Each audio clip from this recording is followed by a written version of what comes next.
So hi guys, நான் உங்களிடத்துலேருந்து நடுப்பானி philosophy of the spirit world புக்கினுடைய 14வது பாகத்தை பார்க்க போகிறோம். ஸோ இன்றைக்கி வந்து ஒரு சில சுவாரஸ்யமான தகவல் இருக்குது. சரியாக கவனிச்சிங்க அப்படின்னு சொன்னால், இதற்கு முன்னதாக என்டிடாக்ஸில் வந்து நம்ம ஜேர்னி ஆஃப் சோல்ஸ் புக்கு பார்த்துருந்தோம். ஸோ அதுக்கும் இதுக்கும் உண்டான சிமிலாரிட்டிஸ் என்ன அப்படிங்கிறது இன்றைக்கு உண்டான வீடியோவில் உங்களுக்கு தெளிவாக புரியும். அண்டு எனக்கு இன்றைக்கி ஒரு டவுட் இருந்தது, அந்த டவுட்டும் இன்றைக்கி கிளியர் ஆகிடுச்சு. ஸோ இந்த மாதிரி வேரியஸ் டாபிக்ஸ் பார்க்கலாமே. அண்டு சூசைட் பண்ணுறது சரியாக தப்பா அப்படிங்கக்கூடிய நிறைய கேள்வி கேட்டிருந்தீங்க இல்லையா, அதற்குண்டான பதிலும் இன்றைக்கி வந்து இருக்குது. ஸோ எஸ், வீடியோக்குள்ளே போகலாம். ரைட்.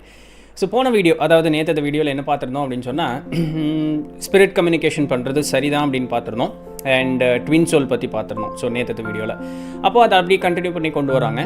ஸ்பிரிச்சுவல் கம்யூனிகேஷன், அதாவது ஸ்பிரிட்ஸ் கூட கம்யூனிகேட் பண்ணக்கூடிய அந்த ஒரு விஷயம் வந்து இந்த உலகம் வந்து ரொம்பவே மாறிடுச்சு. முதல்ல மாதிரி இந்த மந்திரவாதிகளோ இல்லை இந்த பேய் பிசாசு கூட பேசுறதுக்கணும், அதுக்குன்னு தனியாக பிறந்திருக்கணும், அப்படி இப்படின்னு அந்த மாதிரி பயமுறுத்தின விஷயம் எல்லாமே நீங்கள் ரொம்ப மாறிப்போச்சு.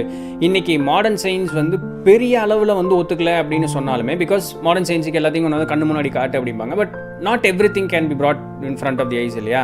ஸோ அதனால் இருந்தாலுமே அதுலேயும் இன்ட்ரெஸ்ட் வச்சு இந்த பேராசைக்காலஜி, அதுக்கப்புறம் இந்த நம்ம பாஸ்ட் லைஃப் ரிக்ரெஷன் மாதிரியெல்லாம் இருக்குது பார்த்தீங்களா. ஸோ அந்த மாதிரி விஷயங்கள் கூட எல்லாமே வந்து இன்றைக்கி சயின்ஸில் ஒரு ஃபீல்டே உருவாக்கி நிறைய பேர் டாக்டர்ஸ் வந்து அதில் ரிசர்ச் பண்ணி கண்டுபிடிக்கவே ஆரம்பிச்சிட்டாங்க. ஸோ அதனால் அந்த மூட நம்பிக்கை அப்படின்னு சொன்னதோ இல்லை ஏதோ பயமுறுத்தக்கூடிய அந்த மாதிரி விஷயங்கள் அப்படின்னு சொன்ன காலமெல்லாம் இன்றைக்கி வந்து மலையேறி போச்சு. இன்றைக்கி ஆன்மாக்கள் கூட பேசுகிறதுக்கு வந்து ஏகப்பட்ட வழிகள் அப்படிங்கிறது வந்து இருக்குது. ஸோ அதனால் எந்த விதமான கவலையும் கொள்ளாமல் நீங்கள் வந்து முடிஞ்ச அளவுக்கு எல்லாருக்குமே அந்த சக்தி இருக்கணும் அப்படின்னு சொல்லக்கூடிய அவசியம் இல்லை இல்லையா. ஸோ ஒரு சிலருக்கு பிறப்பாலேயே இருக்கும். அந்த பிறப்பாலேயே இருக்கக்கூடிய அந்த சக்திகள் கொண்டவங்கள்ட்ட நமக்கு தேவைப்பட்ட அந்த விஷயங்களை அவங்கள்ட்ட போய் கேட்டுக்கலாம். இல்லை நமக்கு அந்த மாதிரி ஒரு வாய்ப்பு வேணும் அப்படின்னு வச்சுக்கணும், எதிர்பார்த்தோம் அப்படின்னு வச்சுக்கங்களேன். இந்த மாதிரி விஷயம் தெரிஞ்சவங்கள மேபி அவங்க ப்ராக்டிஸ் பண்ணியிருந்திருப்பாங்களா இருக்கும். அவங்கக்கிட்ட போய் பாடம் படித்து கண்டிப்பாக நம்ம வந்து இந்த திறமையை வளர்த்திக்கலாம். ஸோ எந்த வழியில் போனாலுமே ஆன்மாக்கள் கூட பேசுகிறது அப்படிங்கிறது வந்து எந்த விதமான தவறும் கிடையாது. நம்மளுடைய வாழ்க்கையினுடைய முன்னேற்றம் ப்ளஸ் நம்ம வந்து கீழ்நிலைக்கு போகாமல் எப்படி மேல்நிலைக்கு போகிறதுக்கு உண்டான வாய்ப்புகள் அப்படிங்கிறது எல்லாத்தையுமே இந்த ஆன்மாக்கள் கூட பேசும்போது நல்லாவே, அதுவும் ஃபாஸ்ட்டாக நம்ம நல்லா தெரிஞ்சுக்க முடியும் அப்படிங்கிறது வந்து சொல்கிறாங்க. ஸோ ஸ்பிரிச்சுவல்னே வருது. ஸ்பிரிட் கம்யூனிகேஷன் அப்படிங்கிறது வந்து எந்த விதமான தவறும் கிடையாது அப்படின்னு வந்து சொல்கிறாங்க. இப்படி இருக்கும் பொழுது ஏன் வந்து ஒரு மேல்நிலையில் இருக்கக்கூடிய ஆன்மாவாகட்டும் சரி, ஏதோ ஒன்று மொத்தம் ஆன்மா உலகத்திலேருந்து எதற்காக இந்த பூமிக்கு வந்து இந்த ஆன்மா பிறந்து வருது அப்படின்னு சொல்லக்கூடிய ஒரு கேள்வி இருக்குது. நான் ஏன்டா பிறந்தேன் அப்படின்னு நிறைய பேர் கேள்வி கேட்டிருப்பீங்க இல்லையா. இங்கே நான் எதுக்கு வந்தேனே தெரியல, நான் இதுக்கப்புறம் இங்கே திருப்பி வரவே மாட்டேன் அப்படின்னு சொல்லக்கூடிய இந்த ஒரு மனநிலையில் எல்லாருமே இருந்திருப்பீங்க. அப்படி மனநிலையில் இருக்கக்கூடியவர்களுக்கு இந்த இப்போ சொல்லக்கூடிய ஒரு சில விஷயங்கள் கரெக்டானதாக இருக்கும்.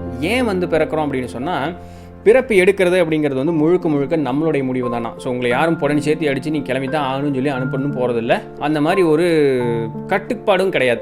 நீங்கள் படிநிலை 1ல் இருந்தாலும் சரி, படிநிலை 7ல் இருந்தாலும் சரி, அதற்கு மேலே இருக்கக்கூடியவர்கள் பிறக்கிறதில்ல. ஸோ 7வது படி 1லேருந்து 7 வரைக்கும் எதில் நீங்கள் இருந்தீங்கனாலும் இப்போது இதான் ஆகணும்னு சொல்லி உங்களை ஒன்றும் விரட்டொன்னும் போகிறதே கிடையாது. நம்மளாக தான் வந்து ஒரு முடிவுகளை எடுத்துகிட்டு இந்த பூமியில் பிறக்கிறதுக்கு வர்றோமா. அப்போது இது ஒரு ரிஸ்க்கு தான் வச்சுங்களேன். பூமிக்கு வர்றது, நீங்கள் எந்த படிநிலையில் இருந்தாலும் சரி, பூமிக்கு வர்றது அப்படிங்கிறது வந்து கொஞ்சம் கூட ரிஸ்க் தான். காரணம் என்ன அப்படின்னு சொன்னால், இப்போ ஒரு 5, 6, 7 இருக்குன்னு வச்சுங்களேன். கிட்டத்தட்ட அதுதான் சொர்க்கம் மாதிரி அப்படின்னு வச்சுக்குவோம். அந்த 5, 6, 7 இருக்கிறவங்க எனக்கு வேகமாக வந்து என்னுடைய நிலையை நான் மாற்றிக்கணும் அப்படின்னு சொல்லக்கூடிய ஒரு காரணத்திற்காக பிறக்கிறாங்கன்னு வச்சுக்குவோம். ஏன் அப்போ அங்கேயே இருந்து அடைய முடியாதான்னு அப்போ ஒரு கேள்வி வரும். அந்த இடத்துல எந்த விதமான துன்பங்களுமே கிடையாது. நமக்கு துன்பம் அப்படின்னு சொல்லக்கூடியது தான் நம்ம வாழ்க்கையில் முன்னேறி போவதற்குண்டான அனுபவங்களை கொடுக்கக்கூடிய ஒரு சில விஷயங்கள். துன்பமே இல்லை அப்படின்னு வச்சுங்களேன், நம்ம முன்னேறவே மாட்டோம், ஒரே மாதிரி இருப்போம். ஏன்னா பிகாஸ் மகிழ்ச்சியாக இருக்கும், சந்தோஷமாக இருக்கும், நம்மளுக்கு எதுவுமே தேவையில்லை, தேவைப்பட்டது எல்லாமே கிடைக்குது அப்படின்னு சொன்னால் நம்ம அதுலேயே அப்படி ஊறி தலைச்சி அப்படியே போய் நின்றுவோம். நம்ம முன்னேறதுக்கு உண்டான ஒரு வாய்ப்பு அப்படிங்கிறது கிடைக்கவே கிடைக்காது. அப்போது அந்த ஆன்மூலகத்தில் சந்தோஷமாக இருக்கக்கூடிய அந்த 5, 6, 7 இருக்கக்கூடிய அந்த ஒரு படிநிலையில் அவங்களுக்கு வெறும் மகிழ்ச்சி மட்டும்தான் அந்த இடத்துல இருக்குது. அப்போது அவங்க ஆன்ம முன்னேற்றம் அடைகிறதுக்கு பல 1000 வருடங்கள் ஆகுமா. ஆனால் பூமியில் பிறந்து போய் அப்படின்னு சொல்லக்கூடிய அந்த ஒரு இதில் சில 100 வருடங்கள்லேயே வந்து நம்ம நல்ல படப்படன்னு நம்மளால் முன்னேற்றம் அடைஞ்சு மேலே போக முடியும். இந்த ரிஸ்க்குன்னு சொல்ல ஆரம்பித்தேன் இல்லையா. என்ன ரிஸ்க்குன்னா, இந்த பூமிக்கு வரும்பொழுது ஆப்வியஸ்லி நம்ம ஏன் வந்தோம் எதுக்கு வந்தோங்கிறத மறந்துட போகிறோம். அந்த மறக்கும் பொழுது நம்ம முன்னேற்றம் அடையணுங்கிறதுக்காக தான் பிறந்திருப்போம். நம்மளுடைய ஆழ் மனசு நீ இதுக்கு தான் வந்தேன்னு சொல்லவும் செய்யும். ஆனால் இங்கே இருக்கக்கூடிய விஷயங்கள் எல்லாத்தையும் பார்த்து நம்ம இது கூட ஆட்கொண்டுட்டோம்னு வச்சிங்களேன், மேலே இருக்கிறவங்களெல்லாம் கீழே விழுந்துறாங்க. இந்த மாதிரி நிறையா நடக்கும். இந்த மாதிரி மேல்நிலையில் இருக்கிறவங்களாம் நான் வேகமாக வந்து மேலே இன்னும் உயர்நிலை போகணும் அப்படின்னு சொல்லக்கூடிய அந்த ஒரு விருப்பத்தின்பால் பூமியில் பிறப்பெடுத்து வருவாங்க. இங்கே வந்து இங்கே இருக்கக்கூடிய விஷயத்துலலாம் ஆட்கொள்ளப்பட்டு 1வது படிநிலைக்கு போன ஆட்கள்லாம் கூட உண்டு. அதே பார்த்தோம்னா இந்த 1, 2, 3 இருக்காங்க பார்த்தீங்களா, அந்த ஆட்கள்லாம் பார்க்கும்பொழுது பூமிக்கு வர்றது பிறப்பெடுக்கிறது அப்படின்னு சொன்னால் ரொம்ப சந்தோஷமாக வந்துடுவாங்களாம். ஏன்னா அங்கே கடந்து ஆயிரக்கணக்கான வருஷம் ரொம்ப அந்த மாதிரி நரக வேதனையில் கிடக்கிறதுக்கு நான் ஒரு வாய்ப்பை எடுத்து பூமியில் நான் ஒன்று ஆல்ரெடி நான் கீழே தான் இருக்கேன், இதுக்கு மேலே கீழே போகிறதுக்கு எனக்கு ஒன்றும் கிடையாது. அதனால் முடிஞ்ச அளவுக்கு என்னை நான் திருத்திக்கிட்டு நான் மேலே வர்றதுக்கு உண்டான வழி பார்க்குறேன் அப்படின்னு சொல்லிட்டு டப்புன்னு கீழே வந்துடுவாங்களாம். பிறப்பெடுத்தோன்னா மேலே போனோன்னு செத்து போயிட்டான்னு வச்சு திருப்பி உடனே கீழே வந்துடுவாங்களாம். அந்த மாதிரி வாய்ப்புகள்லாம் உண்டு. அதுலேயும் இந்த ரொம்ப கீழே 1வது படிநிலையில் இருப்பாங்க பார்த்தீங்களா, அவங்க வாலண்டியராக கேட்பாங்களாம். இப்போ நிறைய பேர்த்துக்கு ஒரு சில கேள்விகள்லாம் இன்றைக்கி கமெண்ட்டில் கேட்டிருந்தீங்க. இந்த மிருகங்கள்லாம் பிறக்கிறாங்க, துன்பப்படக்கூடிய நிலையில் இருக்குது, வாயற்ற ஜீவன்கள் அதை எவ்வளோ துன்பப்படுத்துகிறாங்க, கொடுமை பண்ணுறாங்க, அந்த மாதிரி விஷயங்கள் எல்லாம் இருக்கு இல்லையா, வாலண்டியராக கேட்டுட்டு வருவாங்களாம். இப்போ தான் எனக்கு ஆக்சுவலாக புரியுது. திருமூலர் சொல்லுவார் இல்லையா, ரொம்ப கொடும்பாவம் செஞ்சவன் வந்து மலத்தில் ஊறும் புழுவாக பிறப்பான் அப்படின்னு திருமூலர் சொல்கிறாரு. அந்த மலத்தில் ஊறும் புழுவாக நாம் பிறக்கணும்னு நம்ம தான் கேட்டுட்டு வரோன்னு பாருங்களேன் அந்த கூத்தை. இதில் என்ன பியூட்டினா, தான் ஏன் வந்தோம் எதுக்கு வந்தோன்னு அந்த வாயற்ற ஜீவன்களுக்கு நல்லாவே தெரியுமா. அப்போது இன்ன காரணத்திற்காகத்தான் இந்த துன்பம் அனுபவிக்கிறேன்னு இருக்கும், ஆனால் அது எதுவுமே அதனால் வாய் விட்டு சொல்ல முடியாது. அதுதான் அது இன்னும் நரக வேதனையாக இருக்கும். ஆனால் அதை வாலண்டியராக கேட்டுட்டு வருவாங்களாம். பிகாஸ் அந்த 1, 2, 3 இந்த பூமியில் படுற கஷ்டத்தை காட்டிலும் அங்கே இருக்கக்கூடியது ரொம்ப மோசமாக இருக்கும் அப்படிங்கிறாங்க. அதுக்கு நான் இப்படியாவது ஒரு பிறப்பெடுத்துட்டு வந்துட்டு என்னுடைய தவறுகளை நான் திருத்திக்கிட்டு நான் மேல்நிலைக்கு போயிடுறேன் அப்படின்னு சொல்லக்கூடிய அந்த ஒரு நிலைக்கு அவங்க கீழே வருவாங்களாம். ஸோ இந்த மாதிரி விஷயங்கள்லாம் தான் வந்து அந்த பிறப்புகள் இருக்கும். ஸோ அந்த லெவல் 3 அந்த ரெல்ம் 3 3வது படிநிலையில் இருக்குது. இப்போ இந்த சூர்தாஸ் கதை பார்த்தோம் இல்லையா, அந்த மாதிரி ஆட்களும் வருவதுண்டு. ஆனால் என்ன, எல்லாருமே வந்து அந்த எல்லா ஆன்மாக்களுக்குமே அந்த சூர்தாஸை காப்பாற்றுற மாதிரி வாய்ப்பு கிடைக்குமான்னா ஆப்வியஸ்லி கிடைக்க போகிறதில்ல. ஸோ அதனால் ரிஸ்க்கு தான். அந்த நம்மளை காப்பாற்றுறதுக்கு யாராவது இருந்தாங்கன்னா ஓகே, அப்படி இல்லைன்னா கண்டிப்பாக ஒரு ரிஸ்க்கு தான். பட் பிறப்பு அப்படிங்கிறது வந்து கண்டிப்பாக நம்ம எடுத்தால் தான் வேகமாக நம்மளால் முன்னேற முடியும் அப்படிங்கிறாங்க. 4வது படிநிலை பூமி மாதிரி, அங்கே நன்மையும் இருக்கும் தீமையும் இருக்கும். பட் அங்கேருந்து கொஞ்சம் மேலே போகிறது அப்படிங்கிறது கொஞ்சம் கூட ஈஸி. நம்ம யார் என்ன அப்படிங்கிறது நம்மளுக்கு தெளிவாக தெரிய ஆரம்பிக்கும். ஸோ இந்த மாதிரி தான், இந்த காரணங்களுக்காக தான் பிறப்பு அப்படிங்கிறத நம்ம எடுத்துகிட்டு வரோம். எவ்வளவு துன்பம் அனுபவிக்கிறோமோ அந்த துன்பம் அனுபவிக்கும் பொழுது நம்மளுடைய சிந்தை தெளிந்த ஒரு நிலையில் இருந்து ஓகே நான் என்னமோ பண்ணியிருக்கேன், இதுதான் பெரியவங்க சொல்லுவாங்க, நீ என்னமோ பண்ணிட்டு வந்திருக்கேன், அதை கழிக்கிறதுக்காக தான் வந்து நீ இதை அனுபவிச்சுட்ருக்கேன். எங்கள் அப்ச்சி ஒரு வார்த்தை சொல்லுவார், செஞ்சதுக்கு தித்துவலி அனுபவிக்கணுமில்ல அப்படிம்பார், பலன் அனுபவிக்கணுமில்ல அப்படிம்பாங்க. இந்த ஊர் வட்டார சொல்லுது தித்துவலி அப்படிங்கிறது, தித்துவலி அனுபவிக்கணுமில்ல அப்படிம்பாங்க. அப்போது செஞ்ச பாவத்துக்கு உண்டான பலன்களை நம்ம அனுபவிக்கும் பொழுது நம்ம அடுத்தடுத்த படிநிலைகளில் நம்ம மேலே போக முடியும். இவ்வளவு தாங்க ரீசன், வேறு ஒன்றும் இல்லை. சரிங்களா, இங்கே பிறந்த ஆன்மாக்களுக்கு அப்பா அம்மாவாகட்டும் சாமியார்களாகட்டும் இவங்க எல்லாமே என்ன பண்ணிடுறாங்க அப்படின்னு சொன்னால், இந்த இறப்பு அப்படிங்கிறத வந்து ஒரு பயமான ஒரு விஷயமாக மாற்றி வச்சுட்டாங்க. அதாவது பயமுறுத்தக்கூடிய ஒரு விஷயமாக மாற்றி வச்சுட்டாங்க. இறப்பு ஒன்று, இது போகர் 700 கடைசி பகுதியில் வரக்கூடியது. இறப்பு ஒன்று தான் உன்னுடைய அத்தனை துன்பங்கள்லேருந்தும் விடுபட்டு வெளியே போகிறதுக்கு உண்டான ஒரே வழி அப்படின்னு சொல்லி. அப்போது வாழக்கூடிய காலத்தில் சரியாக வாழ்ந்துட்டோம் அப்படின்னு சொன்னால், இறந்துட்டோம் அப்படின்னா மேல்நிலை நம்மளுக்கு நல்லா கிடைக்கும், அங்கே போய் நிம்மதியாக வாழ்ந்துக்கலாம். அப்போது இறப்பை நினச்சி முதல்ல பயப்படாதீங்க. இங்கே உடல் தான் அழியுது, இந்த உடல் வேலை செஞ்சுட்டு இருக்கிற வரைக்கும் இங்கே ஆன்மா இருக்குது. இந்த உடல் வேலை செய்யாமல் இது அழுகி போய் ஒரு சொங்கி மாதிரியான ஒரு டைமில் அது மேலே இதுக்கு மேலே இந்த உடல் அப்படிங்கிறது வேலை செய்யாதுங்கும் போது இது இங்கேருந்து பயனில்லை, அதனால இது இங்கேருந்து வெளியே போயிடுது. அப்போ அந்த வெளியே போனால் இங்கே நீ ஒரு வாழ்க்கை உனக்கு எப்படி இருந்ததோ வெளியே போனால் அங்கேயும் ஒரு வாழ்க்கை இருக்குது. நீ சாவு அப்படிங்கிறது ஒன்று உண்மை கிடையவே கிடையாது. நீ அதை ஒன்று எப்படி சொல்லி சொல்லி சொல்லி சொல்லி நம்ப வச்சு நீ ஒரு மாதிரி மயக்கமான ஒரு சூழ்நிலை. ஒரு சிலருக்கு சாவுன்னு சொன்னாலே பயந்துக்குவாங்க, அது ஏதோ அபசகுனமான ஒரு வார்த்தை மாதிரி நினச்சிக்குவாங்க. அப்படியெல்லாம் கிடையாது, சாவுன்னு ஒன்று கிடையவே கிடையாது. நீ வந்து இந்த உடல் இயங்காமல் நின்று போயிடுது, அவ்வளோதான். அதுக்கு பேர் சாவில்லை. நீ இன்னொரு வாழ்க்கைக்கு போயிட்டுருக்க, வேற ஒரு ஜேர்னி ஸ்டார்ட் ஆகுது அந்த இடத்துல, அவ்வளோதான். மற்றபடி வேறு எதுவுமே இல்லை அப்படிங்கிறாங்க. ஒரு சிலர்லாம் சாவை பார்த்து பயந்துக்குவாங்க. இந்தமாரி மேல் உலகம் இருக்குது இல்லைங்கிறது அவங்களுக்கு வந்து நம்பிக்கையே இருக்காது சுத்தமாகவே. இருந்தாலுமே இந்த வாழ்க்கையை வந்து அவங்க நேர்மையாக நிம்மதியாக வாழ்ந்துட்டு போயிடுவாங்க. அப்படிப்பட்ட ஆன்மாக்களுக்கு ஆப்வியஸ்லி மேலே போகும்பொழுது அந்த 5, 6, 7 ஏதோ ஒரு படிநிலை கிடைக்கும். அப்படி இந்த பூமியில் வாழும் பொழுது எந்த விதமான நம்பிக்கையோ இல்லாமல் இறப்பின் மேலே அதிகப்படியான பயத்தோடு இருந்த ஆன்மாக்கள் மேல்நிலை வரும்பொழுது ஆடடா இது எல்லாமே உண்மைதானா, அப்போ இதுக்கு தான் போய் இவ்வளோ நாள் பயந்துட்டு இருந்தனா அப்படிங்கிற மாதிரி அவங்க ஆயிடுவாங்களாம். ஸோ அதனால் யாரும் அப்படி இருக்காதீங்க, இது கேஷுவலாக நடக்கக்கூடிய ஒரு விஷயந்தான். உங்களுக்கே தெரியாது நீங்கள் எத்தனை தடவை சேர்த்து பிறந்திருப்பீங்க அப்படின்னு சொல்லிட்டு, அதனால் பயப்படாதீங்க அப்படிங்கிறாங்க. Suicide is never an option. அதாவது அவங்க என்ன சொல்கிறாங்கன்னா, பிறந்துட்டோம், எப்போ சாக போகிறோம் அப்படிங்கிறதுக்கு உண்டான ஒரு முடிவு அப்படிங்கிறது இருக்குது. அப்போது எந்த வகையில் எப்படி சாக போகிறோம் அப்படிங்கக்கூடிய அந்த ஒரு முடிவு இருக்குது. அது நம்மளுக்கும் தெரியாது, அது இறைவனுக்கு மட்டுமே தெரிஞ்சது. அதனால் அந்த அந்த டைம் வரும்போது ஆட்டோமேட்டிக்காக நம்ம போயிடுவோம் ஏதோ ஒரு வழியில். அதற்கு முன்னதாகவே நீங்களே உங்களுடைய உயிரை மாற்றிக்கிறது அப்படிங்கிறது வந்து நம்மளை படைச்ச அந்த ஒருத்தனுக்கு செய்யக்கூடிய ஒரு மாபெரும் துரோகம். இன்றைக்கி நீங்கள் கஷ்டப்பட்டுட்டு இருக்கீங்க அப்படின்னு வச்சுக்கோங்களேன், அந்த துன்பம் தற்காலிகமான ஒரு விஷயம். அந்த தற்காலிகமான துன்பத்தை தாங்க முடியாமல் உங்களுடைய ஆயுட்காலத்தை நீங்கள் முடிச்சுக்கலிங்கன்னா அதுவும் ஒரு தற்காலிகமான சுகம் மட்டுமே. நீங்கள் செத்தங்க மேலே போகும்பொழுது 100% நீங்கள் கீழ்நிலைக்கு தான் போவீங்க. உங்களால் அந்த 1 2 3 அந்த படிநிலைகள் 1 2 3 இருக்கு இல்லையா, அதுக்குள்ளே தான் போவீங்க. அதனால் அதுக்கு நீங்கள் இந்த பூமியில் இருக்கிற துன்பத்தை கூட அனுபவிச்சுட்டு வந்தாலாம் மேலே இருக்கக்கூடிய அந்த படிநிலை 1 2 3க்கு இது பண்ணும்போது. அதனால் இந்த நிலைமை எனக்கு மாறி நல்ல நிலைமைக்கு வரணும் அப்படின்னு சொல்லி ஆழமாக வேண்டிட்டு மட்டுமே இருங்களே தவிர தற்கொலை அப்படிங்கிறது வந்து ஒரு ஆப்ஷனே கிடையவே கிடையாது அப்படிங்கிறாங்க. இப்படிப்பட்ட ஒரு நிலையில் இருக்கும்போது எல்லா நேரத்துலையும் இறைவன் இறைவன் இறைவன் சொல்கிறீங்களா, அப்போ இந்த இறைவன் யார், அவர் எங்கே இருக்கார், எல்லா இடத்துலையும் இருக்கார் அப்படின்னு கேட்டால் நிறைய பேர்த்துக்கு அது நம்பிக்கை இருக்கிறதே கிடையாது. ஒரு கட்டத்தில் என்ன சொல்லிடுறாங்கன்னா சாமின்னு ஒன்று இல்லவே இல்லை அப்படிங்கிற மாதிரி ஒரு நிலைமைக்கு போயிடுறாங்க. அது உண்மை கிடையவே கிடையாது. அந்த இறைநிலை இறைத்தன்மை அப்படின்னு சொல்லக்கூடியது இருக்குது. அவர் மட்டும்தான் இதை அப்படி கம்ப்ளீட்டாக கவர்ன் பண்ணி ரன் பண்ணிகிட்டு இருக்காரு அப்படின்னு கேட்டால் ஆமாம்.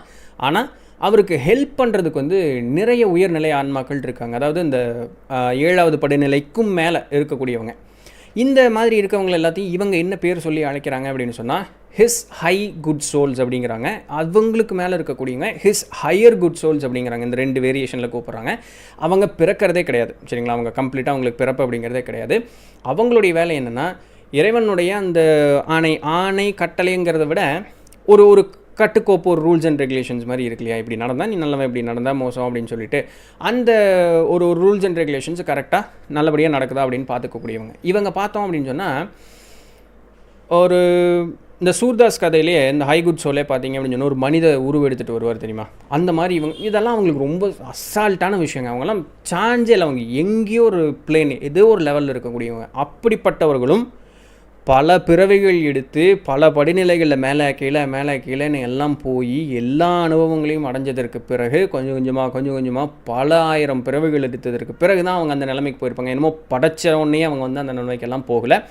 மனம் தளர வேண்டாம், நம்மளும் அந்த நிலைமைக்கு கூப்பிட்டு போகிறது தான் அவங்களுடைய எண்ணமாக இருக்கும். கண்டிப்பாக கூப்பிட்டும் போவாங்க.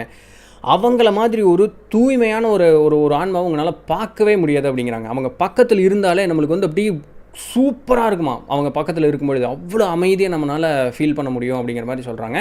அவங்க வந்து இந்த கீழ்நிலைக்கு எல்லாமே வருவாங்களாம். பட் அவங்க மறைச்சிக்குவாங்க.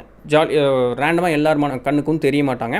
இருந்தாலும் நீங்கள் வந்து ஒரு இக்கட்டான ஒரு சூழ்நிலையில் இருக்கீங்க, எனக்கு என்ன பண்ணுறேன்னே தெரியல, என்னை காப்பாற்று சாமி, என்னை காப்பாற்று அப்படிங்கும்பொழுது உங்களுக்கு ஒரு திடீர்னு மேஜிக் மாதிரி சும்மா மிரக்கல் மாதிரி ஒன்று நடக்கும். ஆச்சரியமாக எப்படிங்க இது நடந்தது? அதெல்லாம் அவர்கள் செய்வது தான். எல்லா நேரத்துலையுமே பூமியிலையும் அவங்க வந்து கூட இருப்பாங்க, ஆன்மூலகத்துலேயும் அவங்க வந்து அந்த கீழ்நிலையில் இருக்கக்கூடியவர்களுக்கு கூட இருப்பாங்க, மேல்நிலையில் இருக்கக்கூடியவர்களுக்கு கூட அவங்க வந்து சொல்லி தந்துகிட்டே இருப்பாங்களாம். ஸோ அந்த உயர்நிலையில் இருக்கக்கூடியவர்கள் அந்த high good souls higher good soul அவங்க எல்லாத்தையுமே நல்லபடியாக பார்க்க முடியும். கீழ்நிலையில் இருக்கவர்களால் பார்க்க முடியாது. ரேர் கேசஸில் மட்டும் பார்க்கலாம். அந்த மாதிரி தான் இப்போது பூமியில் இப்போ நம்ம இந்த ஏஞ்சல்ஸ், இப்போ நம்ம இதில் சொல்ல போனால் ஏஞ்சல்ஸ், அப்போ ரக்கை இருக்குமா அப்படின்னு கேட்டால் அவங்க ரக்கையெல்லாம் ஒன்றும் கிடையாது. பட் அவங்களால ரொம்ப ஃபாஸ்ட்டாக வந்து எந்த இடத்துக்கும் வர போக அவங்க எல்லாமே அவங்களால முடியும். பூமியில் இருக்கக்கூடியவன் தேவதைகள் அப்படின்னு சொன்னாலோ, இறைவன் அப்படின்னு சொன்னாலோ, இறை தூதன் அப்படின்னு சொன்னாலோ ஒரு கற்பனை வச்சுருப்பாங்க. ஒரு மதத்திற்கு ஒரு கற்பனை இருக்குது இல்லையா? அந்த கற்பனையின் படி அவன் கண்ணுக்கு தெரிஞ்சால் அவன் நம்புவான் அப்படின்னு சொன்னால் அந்த உருவத்தை அவங்களால எடுக்க முடியும். ஸோ ரக்கையை வர வச்சுக்க முடியுமான்னு சொன்னால் தாராளமாக வர வச்சுக்க முடியும். அது அவங்களுக்கு ஒரு பெரிய பொருட்டே கிடையாது அப்படிங்கிறாங்க. ஆக மொத்தம் அவர்களுடைய இதை என்ன எல்லாத்தையும் நல்ல வழியில் கொண்டு போகணும் அப்படின்னு சொல்லக்கூடியது தான். இப்படிப்பட்டவர்கள் பார்க்கும்பொழுது பூமியில் மனுஷன் ஏதோ ஒரு துன்பப்படுறான். அந்த துன்பப்படும் பொழுது அந்த துன்பத்தை நீக்கிறதுக்கு நம்மளுடைய விருப்பப்பட்ட ஆன்மை மேலே ஒன்று இருக்குது, ஸ்பிரிச்சுவல் கைடு இருக்குது. ஸோ இவங்கெல்லாம் முயற்சி பண்ணுவாங்க. அப்படி முயற்சி பண்ணி அவங்களுடைய முயற்சி வேலை செய்யலை அப்படிங்கும் பொழுது இவன் நமக்கு விருப்பப்பட்ட ஆன்மை மேலே இருக்குது அப்படின்னு வச்சுக்கோங்களேன். அந்த ஆன்மா என்ன பண்ணும், அவங்களுடைய அந்த லெவலினுடைய ஹெட் ஹை குட் சோல்கிட்ட போய் சொல்லும் பொழுது அவங்க முதல்ல பொறுமையாக கேட்பாங்களாம், ஏன் அந்த மாதிரி பண்ணணும், எதுக்காக அந்த மாதிரி பண்ணணும், அவனே அனுபவிச்சு அவனால் திருந்த முடியுமே. ஸோ இந்த மாதிரி ஒரு டிஸ்கஷன் நடக்கும். இதெல்லாம் மேர் செகண்ட்ஸில் நடந்துடும். இருந்தாலும் நம்மளுக்கு பெருசாக இது இருக்கிற மாதிரி தெரியும்.